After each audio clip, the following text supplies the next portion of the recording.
Do you want a quick healthy meal that is also super tasty?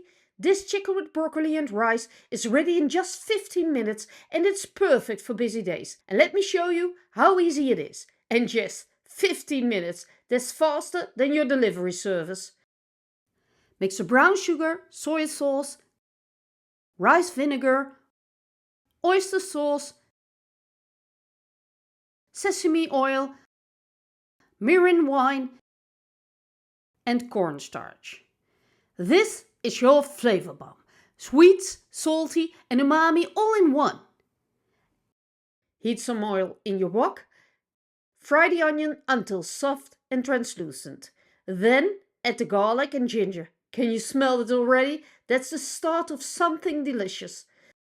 Add the chicken cubes to the wok and fry until golden brown and cook through.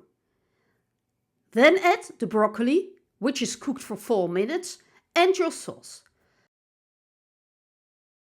Stir well and let the sauce thicken.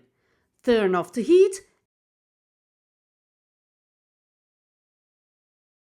Add the spring onion and you're done. Soft, juicy and crispy. This is comfort food in just 15 minutes. And don't forget to like and subscribe for more quick and easy meals.